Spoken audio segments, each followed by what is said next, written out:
Hello everyone, back for another video. This one's going to be a little different than the ones I've done before. Mostly I make videos for Roll20.com and different ideas for Dungeons & Dragons 5.0. Today I'm making a video for literally just one person, for my friend John, who I play Dungeons & Dragons with.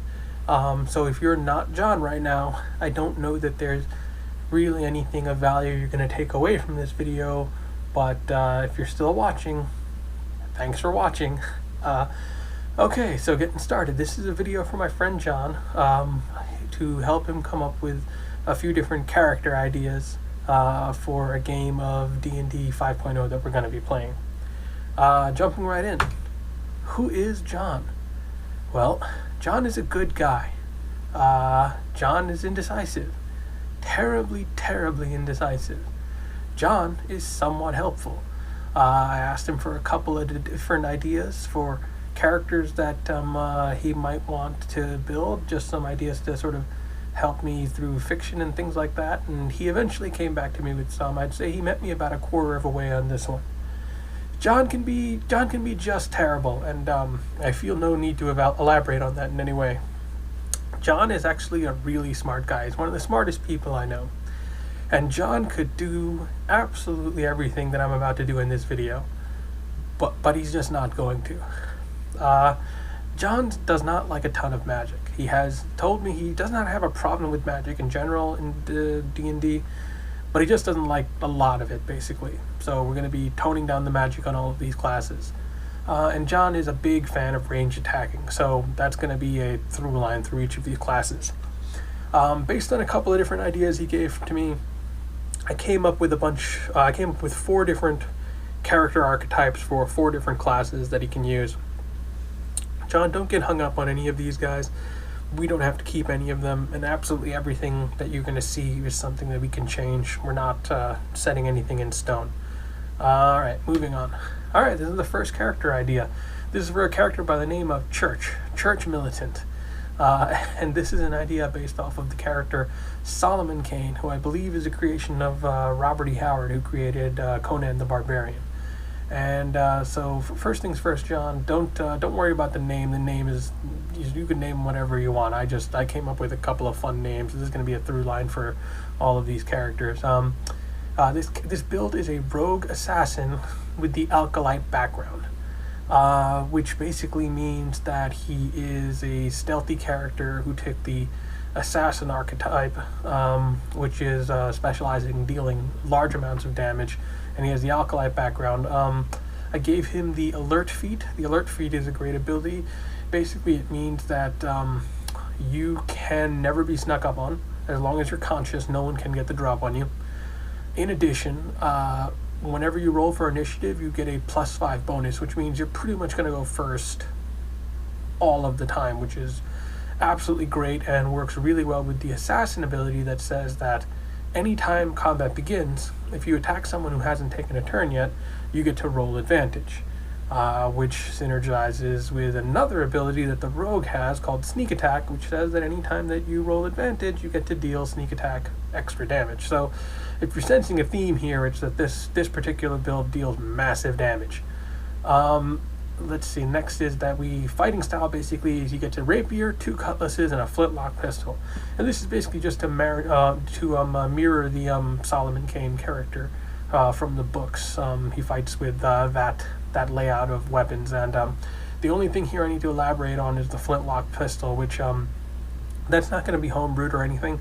There is actually a similar weapon in the Dungeon Master's Guide, and so we don't need to homebrew anything to pull that in. It is basically just a reskinned heavy crossbow, but it also deals higher damage and has other quirks to it, like the fact that it requires gunpowder to fire, and it can jam. He specializes in killing witches and demons, which is again just another reference to the character itself. And you get that through having a proficiency in the religion knowledge ability, as well as a lot of points in there. So basically he's going to have a lot of background on how to defeat these things.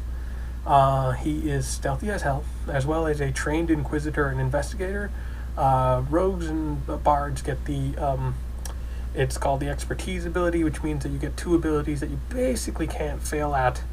And so for him, chose stealth and the investigate ability, and those two work really well together. So yeah, he deals massive damage, as I said before, through sneak attack and assassinate. And I'm actually just going to combine that with the next point, which is that this build requires a lot of strategy.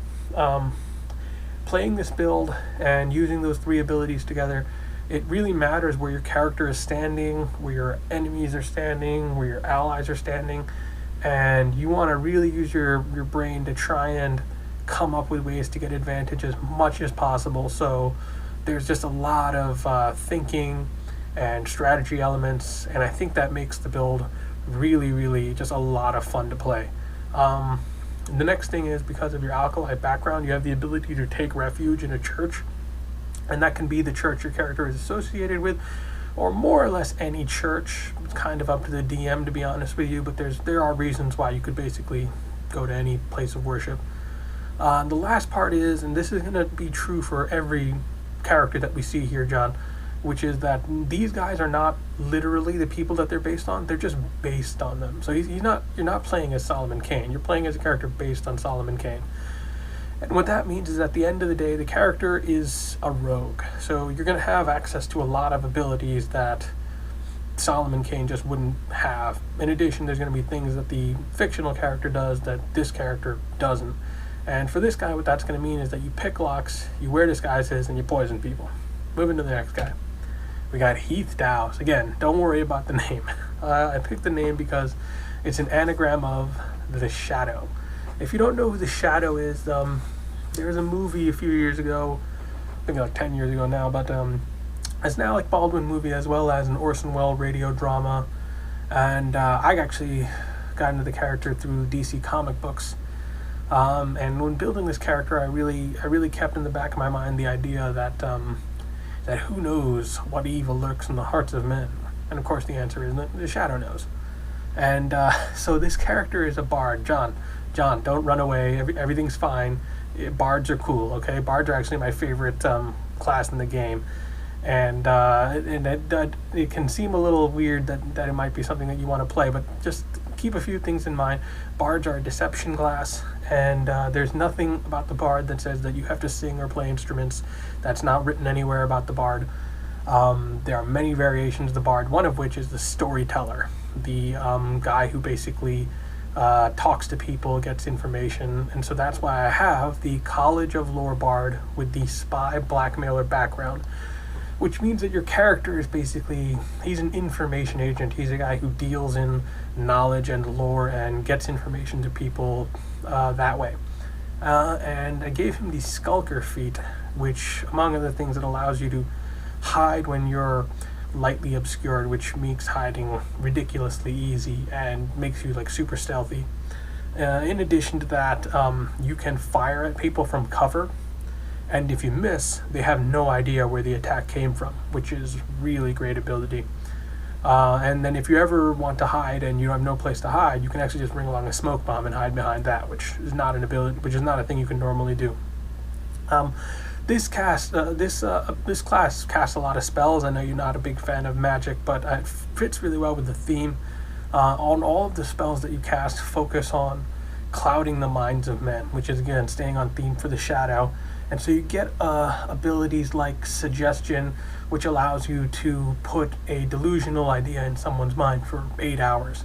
You have an ability called Sleep, which allows you to put not only one person to sleep, but many people to sleep, as long as they're not elves. You get abilities like Charm Person, which lets you basically make someone your friend for 5 minutes, and later on they're going to be your enemy for life, but you kind of decide how long that they live, so works out a little bit.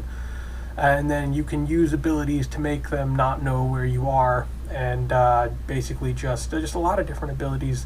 You can use something like Dissonant Whispers, in which you hum a tune, and that tune gets stuck in an enemy's head and gets louder and louder every turn until they go crazy.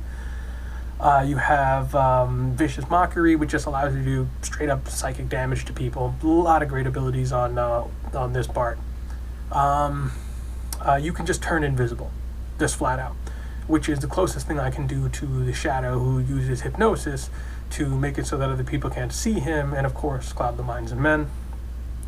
You can also hypnotize people, as I mentioned before, with spells like Charm Person and Friends.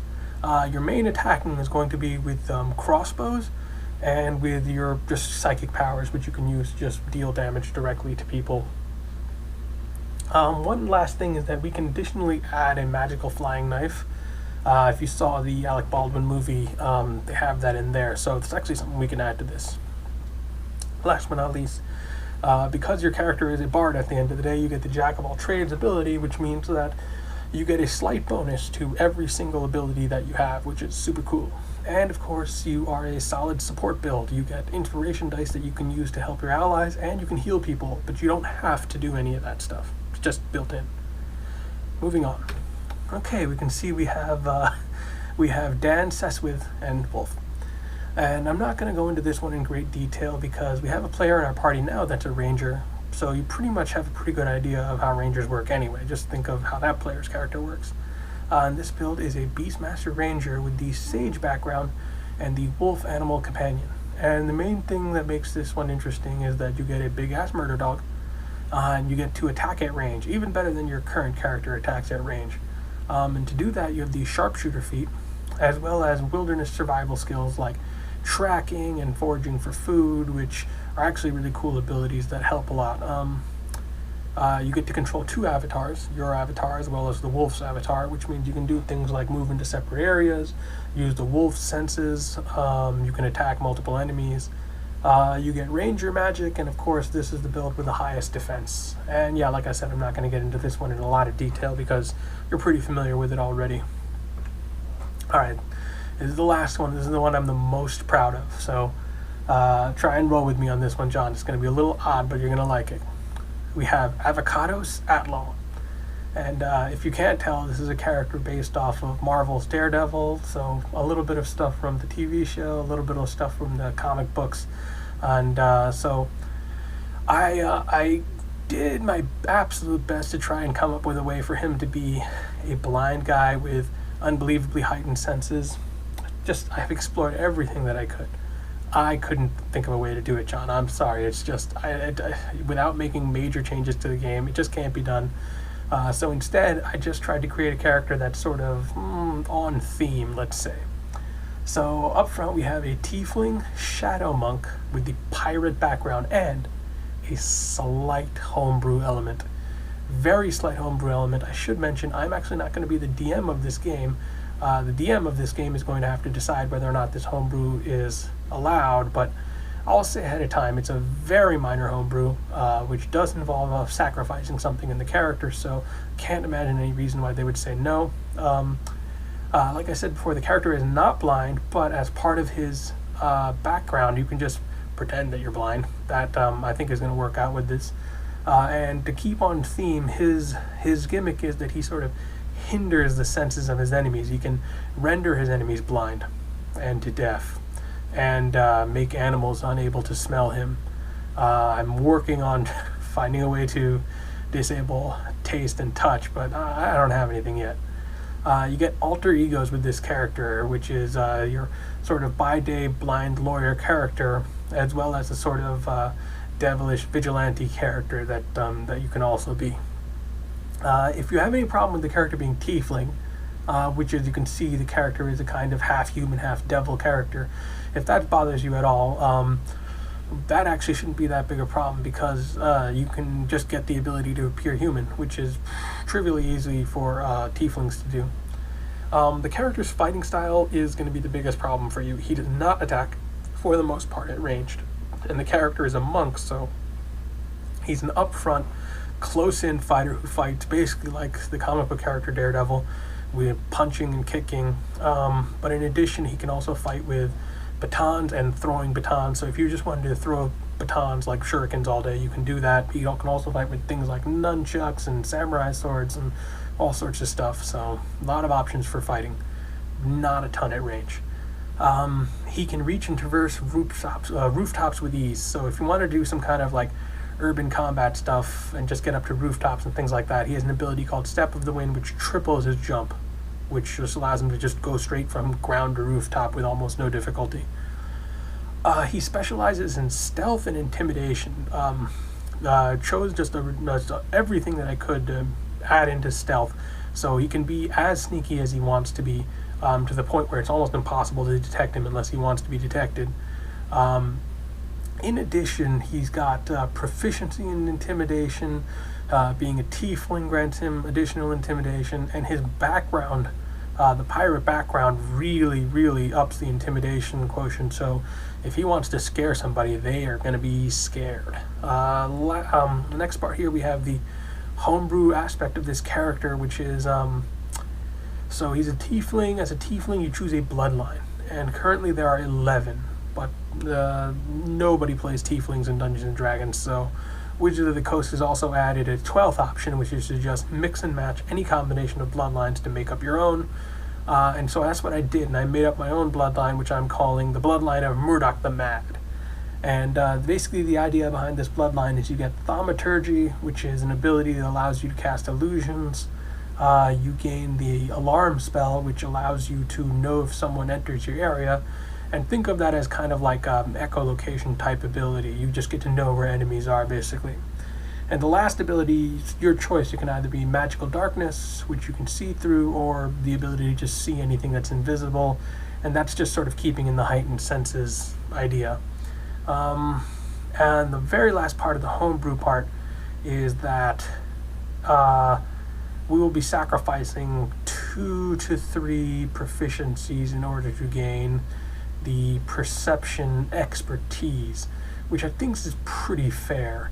I think that's enough stuff to justify that. Again, it'll be up to the DM at the end of the day, but if he allows it, that's going to mean that you're going to lose a couple of abilities that you have, but you will gain the really heightened sense of sight, hearing, smell, even feeling tremors in the ground, pretty much all that stuff. So that's going to really help with the theme of the character. The last thing he does is he eliminates the 5 senses of his enemies. He can render an enemy deaf, he can render an enemy blind, he can make it so that animals that are tracking him can't smell him anymore, and he can even do that for his allies, which is great. And then the last thing is, and this is not something that the comic book character can do, but this is just something that comes with this guy, is that he can just move through shadows. He can, if he can completely submerge himself in a shadow, he can just appear in another shadow a certain distance away, which is just an awesome ability. Very last thing for this guy is that he has a pet frog named Froggy Nelson. Okay, so that's my ideas, John. I hope one of these seems interesting to you, and that hopefully helps you find a character you can use for the next campaign. If you are not John and watching this, I have no idea why, but thank you for watching the video.